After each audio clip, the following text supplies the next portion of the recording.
The only possible attitude toward out-of-control desire is a declaration of all-out war.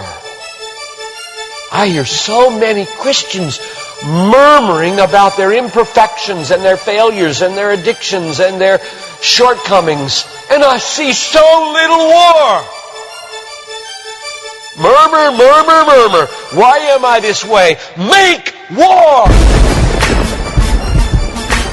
If you wonder how to make war, go to the manual. Don't just bellyache about your failures. Make war! He says, I'm continuing the quote, there is something about war that sharpens the senses. You hear a twig snap or rustling of the leaves and you are in attack mode. Someone coughs and you are ready to pull the trigger. Even after days of little or no sleep, war keeps us vigilant. There is a mean, violent streak to the true Christian life. But now let's very carefully ask, violence against whom? Or what? Not other people. Not other people. Not other people. Not Muslims. Not Hindus. Not Buddhists. Not atheists. Not secularists. Not nominal Christians. Not wives or husband or children or ornery bosses. But on every impulse in our soul to be violent to other people. Violence, a mean streak in Christianity, against our own selves. And all in us that would make peace with sin and a settling in peacetime mindset. We make war on that in us. It's a violence against all lust in ourselves.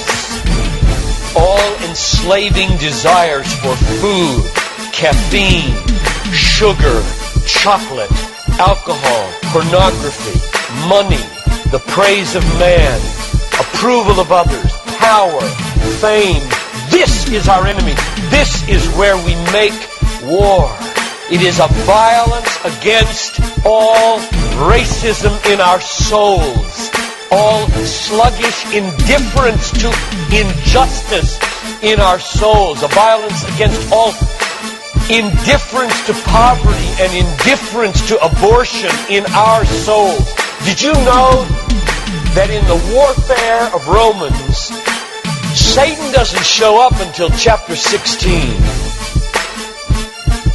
We tend to think of spiritual warfare as this little thing where you find some way to pray or some way to lay hands on or some way to do a Satan thing.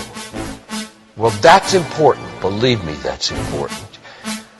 We war not against flesh and blood, but against principalities and powers and world rulers of this present darkness and spiritual hosts of wickedness in the heavenly places. That's important. But you know what? It's not nearly as important as this. Because the only foothold Satan has in your life is your flesh and your sin. Nobody goes to hell because of Satan. The only reason we go to hell is sin. Much more important than fighting Satan is fighting sin. This warfare in verse 13 is vastly more important than figuring Satan out. Get that. My biggest enemy is not Satan. My biggest enemy is John Piper. And he's the only reason I'll go to hell, not Satan. Satan, you don't have nearly that kind of power.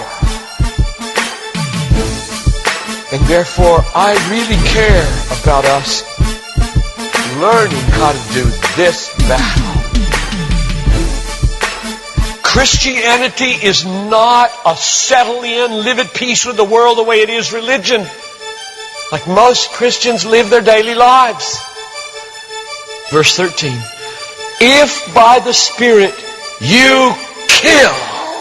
There's a mean streak in Christianity, and it's not against anybody else but ourselves. In fact, it's against the meanness of ourselves against other people. If you feel like you're a mean person against others, a harsh person, a critical person, you know your problem? You haven't learned to make war. You haven't learned to be mean. You haven't learned to get violent